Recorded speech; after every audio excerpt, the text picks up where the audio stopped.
Hey everyone, Victor here, and today we're going to dive into a fascinating presentation by Z's, who was a prospective patient guest on episode 124 of Lengthening Live, and his discussion goes beyond the surgery itself. He digs into bigger picture topics of genetics, society, and what happens when everyone wants to be taller, right? So Z's is going to break down this crazy concept called the tragedy of the commons, where chasing taller heights might actually lead us back to square one. Think about it. I mean, if everyone gets limb lengthening done, does normal height mean the same thing anymore? It's almost like this arms race for height, and the consequences could impact us all, not just those who are getting the surgery done. Well, Ziz is going to break down and explain this paradox compared to other cosmetic trends out there, and he might even offer some potential solutions. So, without further ado, please enjoy the presentation with Aziz. Hello, thanks for coming to my talk. Today we're talking about stature lengthening, dysgenics, how sending the wrong signals makes us all ugly dwarves, and how our short-sighted selfishness means we all have to do it anyway. Here's my YouTube channel. You can copy and re-upload this anywhere. I don't care. I'm not making money. A couple terms. I'll use the term CLL, but I'm really just talking about stature lengthening for increasing your height for cosmetics. Another term, eugenic, means something that's good for for the gene pool, for the genetics of the group. Then there's another word, dysgenic, means something bad for the group, bad for the genetics of a group, bad for the bloodline. An example of this would be eugenic would be if you reproduced with someone who's like smart, beautiful, intelligent, tall, then your children are most likely to also be like that. Another example of eugenic would be something like you are having lots of healthy children who themselves are also going to have lots of healthy children. Um, uh, Dysgenic is something bad that means like you're reproducing for someone who's like ugly, diseased, genetically deficient, have genetic problems, Down syndrome, other diseases that are just other genetic disorders that cause problems. That would be dysgenic. What's next? Genetic predisposition. DNA is inclined. So a genetic predisposition is like it's your DNA pushing or nudging you towards a condition or behavior. It's not guaranteed. Here's some examples. Big examples: male attraction to larger breasts. Why? Because then they can feed children, and then the good for the bloodline. Male attraction to younger women because they're more fertile, have more eggs, can greater chance of reproduction. So that's that. Those are examples. Fear of heights, so that the children don't jump off of ledges when their parents aren't looking. A couple things. Environmental factors. These change your physical height. Uh, so pH, physical height, opposed to genetic age or your genetic height. Environmental factors. There's negative and positive. Positive ones would be HGH and CLL. These would be ways to grow without being limited by your genetics, so to speak. Or these would be positive ones that make you taller. Negative ones, these are ones that have been around for a long time. Things like malnutrition, legs blown off in a war. These don't affect your genetics, but they are environmental factors. Genetic age is like basically what you're born with, what your DNA says how tall you should be, given assuming you have good nutrition. Physical height is the end result. Physical height equals genetic height plus environmental factors. Height is strongly genetic. One day, there's a couple scientists at Harvard that think they know, that think they've identified the genes that are coding for height. There's many, many, many of them. Possibly one day we'll be able to genetically test for it, but as of now, we can't. Why is it good? Physical height equals, which means resources and therefore women. Survival of the fittest. In caveman days, better be the big caveman than small caveman. From women's perspective, they were absolutely required to go for big caveman. Why? Because big caveman meant you'd kill the lion, and big caveman could therefore get food, and therefore you could reproduce, as opposed to going with the small caveman, you're more likely to die and more likely not to reproduce. So for women, it was biologically required to go for the big caveman. At first, it was just chance. Maybe they were just trial and error, just figure out, oh, maybe they didn't know at first. Eventually, there's probably a middle ground where there was cultural, where they saw all the other women that survived all went for bigger, taller men, so therefore they want to go with them. Eventually, it's genetic. Eventually, women got a genetic predisposition to go for taller men. How? Because mutations, it's evolution. You get approximately most of your genes from most of your genes come from your parents, but about 1%, maybe less, probably much less than 1%, comes from a mutation or just randomness. Roll the dice. Sometimes they're good, sometimes they're bad. Some mutations that help you, some mutations don't help you. Some of them don't do anything. If it's really bad, you can't even get out of the womb. You'll just die.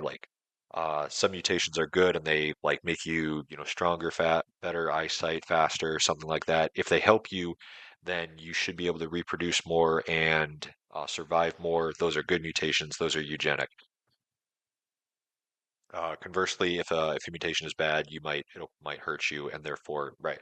So if a mutation's good, it'll randomly spawn in you, and then it'll be passed on to your children because it's genetic. Genetic predispositions can also occur artificially through the Siberian fox experiments, which is just an example of domestication. Another example is how wolves were turned dogs. Basically, we only allow the ones that do what we want, right? The wolves were very aggressive.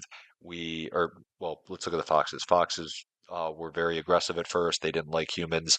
We bred the ones that were more nice, and then from those we only bred the nicer ones, and then from those we only bred the nicer ones. Eventually, we get foxes that you can play with and are very dog-like and are very, very friendly, which is abnormal. So we can control this somewhat through selective breeding. Women were, again, they were going for physical height. In the background, they were also going for genetic height. Um, Again, physical height equals genetic height plus environmental factors. They were selecting for physical height. You can't, so they would go for the tall man, the tall caveman. The tall caveman was guaranteed to have tall genetics because there were no positive environmental factors. See the previous slides. So this was eugenic for most of human history because humans have been around for about 300,000 years. Americas are still growing today, like an inch every 40 years. This is even boys and girls of 2002 are still about an inch taller than boys and girls from 1960. Is that due to nutrition? Probably. I'm guessing not. I think that's genetic. How? Because women are more selective than men, right? Men will mate with just about everything under the sun and then move on to the next thing that they can. Whereas women are generally more selective because they're the ones that have more invested into this if they become pregnant, right? Women have to carry the child, so therefore they need to be picky a bit. They have to be more picky and choosy with their mate than the man does. So the women are the ones that are being selective on more selective. Then came positive environmental factors, right? HGH, human growth hormone. You can only use that for a certain amount of time until your growth plate's closed, which I think is around like 18 or 20 or something. So that's not very. There's limited availability. The time frame for that is little. Cosmetic lengthening is available pretty much most of your life, and that's the one we're talking about here. It's becoming more popular as well. Google Trends says it's doubled. Google Trends says it's doubled in popularity on Google search and or YouTube and whatnot in the last 5 years. Likewise for limb lengthening. Micro benefits. Women want you, men want to be you, and your pool of potential mates increases, and your ease of getting with them also increases. Why? How do we know this? Because people that use shoe lifts and people who get cosmetic limb lengthening report it, as well as women report that's what they want. The importance of long-term thinking is critical, right? Small benefits today, small sacrifices today mean big gains tomorrow. Compounding interest, exercise today for health and beauty throughout your life. You save money today so that you can retire tomorrow, et cetera, et cetera. Micro downsides of CLL. Um, when uh, when you do cosmetic limb lengthening, the pH signal, the physical height signal, unreliable. In other words, if you see someone who's physically tall, you don't know if they're genetically tall or not, right? They might have gotten limb lengthening. So that signal of physical height is no longer a perfect indicator of genetic height. So that's concerning. Um, yes, you could do in the future, you might be able to do genetic testing, but we're not there yet. Basically, it's false representation. You're watering down the pool of tall suitors. You're watering down what it means to be tall. And we know women care about genetic height because we know women care about genetic height too. We know this because they're turned off or dissuaded. They dislike, they reject people who get cosmetic limb lengthening, right? If they only cared about physical height, they would encourage everyone to get it, but they don't. It seems to me that they hate cosmetic limb lengthening, therefore they care about genetic height. So that tells us that they must care about their offspring.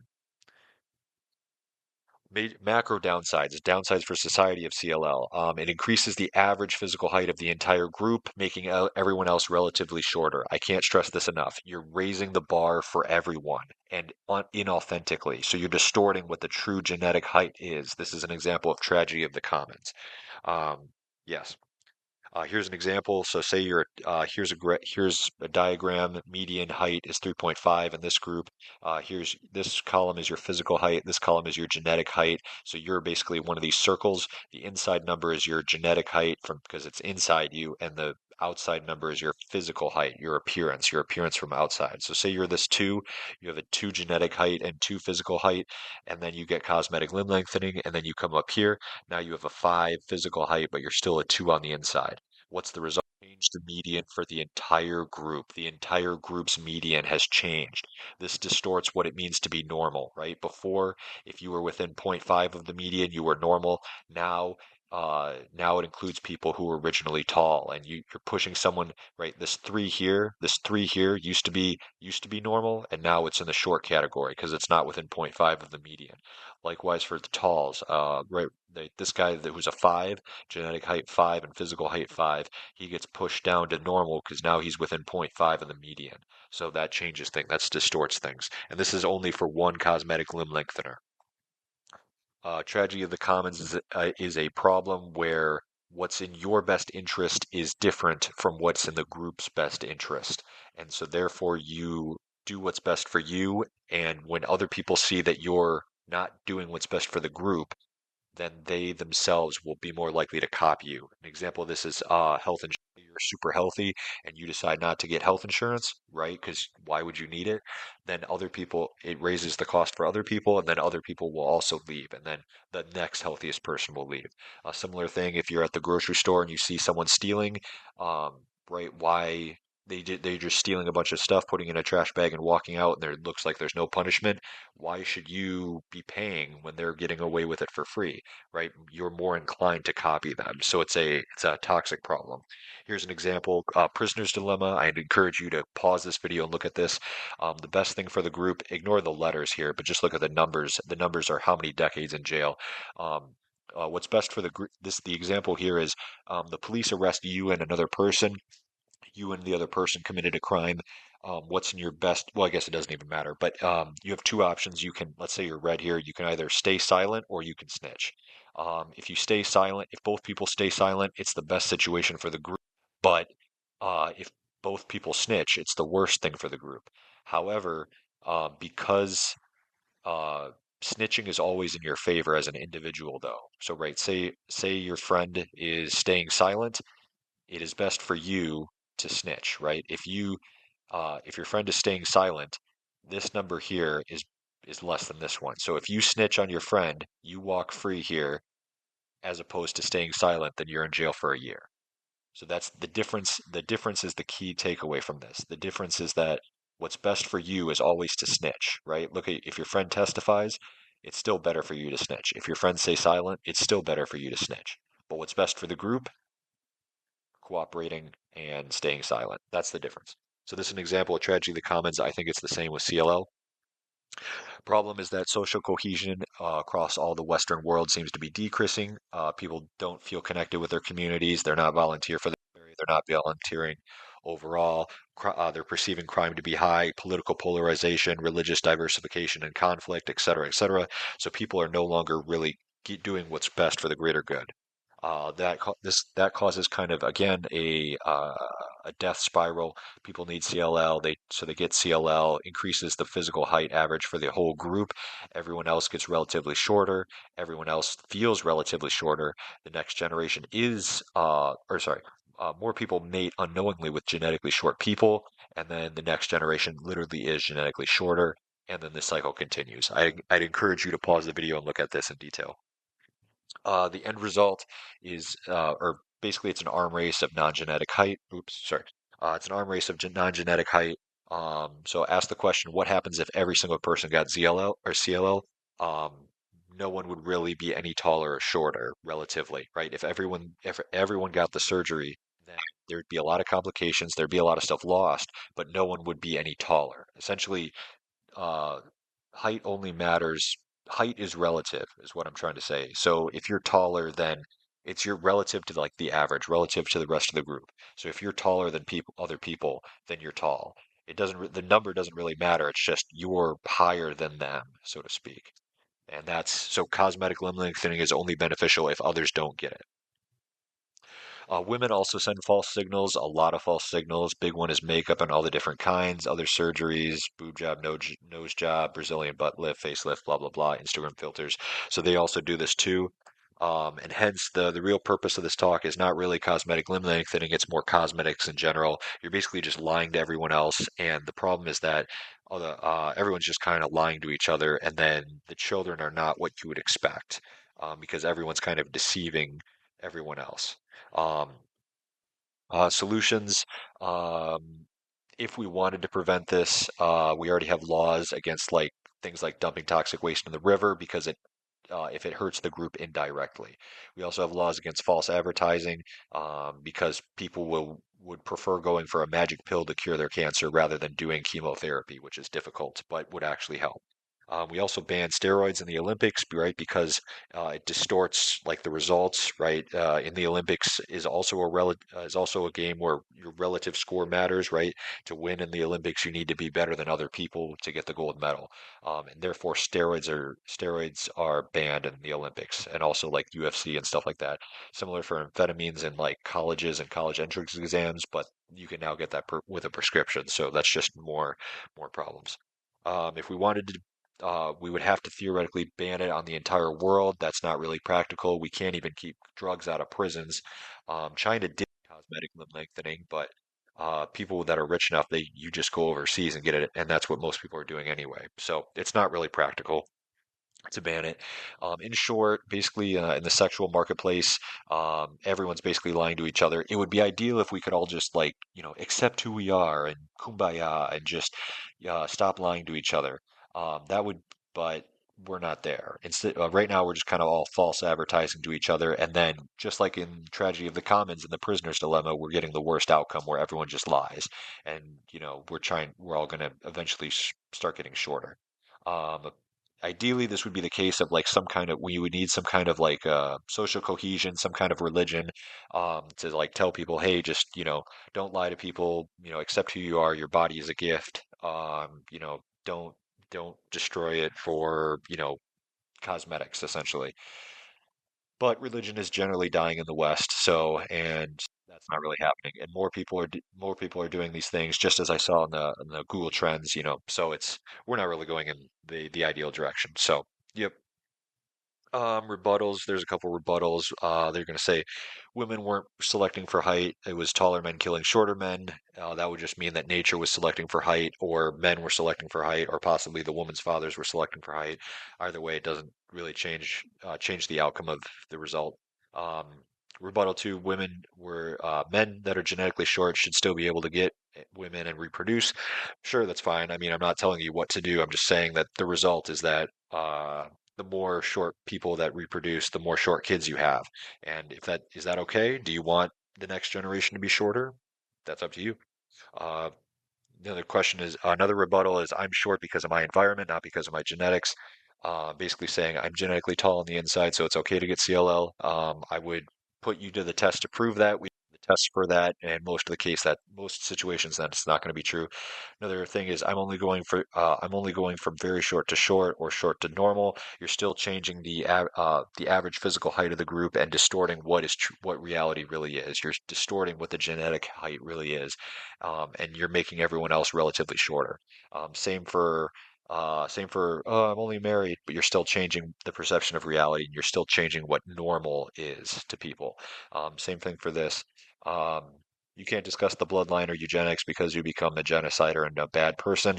Other people are already talking about it. Other people already do eugenics to an extent. Look at, for example, in Iceland and the Netherlands, where the majority of babies that are tested positive for Down syndrome in the womb are aborted. So, I mean, that's slightly different, but still, you want you want the next generation to be good. Caring about mine is playing God. Uh, I reject that. This is within our scope, and we should be able to do what's best for our children, regardless. Final one, CLL is justified giving the depopulation bomb and tanking fertility rates, possibly. Image credits. Thank you, and enjoy. Make sure to stretch for your cosmetic limb lengthening, since no one cares about each other. So good luck. Hope you grow your full 8 centimeters. Z's, thank you so much for sharing that incredible presentation. I mean, showing how stature lengthening is way more than just the surgery itself. It's about genetics, society, and what it means for the individual and the patients themselves. I mean, the tragedy of the commons concept, that was some pretty cool stuff. Also, if you guys have any questions about the presentation or limb lengthening in general, drop them in the comments below. I'm sure that Z's or myself will swing by to answer them. And if you're considering lengthening, please do your homework and make sure that you're fully informed. It is a serious procedure. And just know that Cyborg for Life is here to help you make the best decision for you. So don't hesitate to book a consultation, check out the resources and the awesome community that we're building. You can find all of the links in the description below. Also, if you found the video helpful, go ahead and hit that like button. And until next time, this is Victor from Cyborg for Life, signing out. Peace.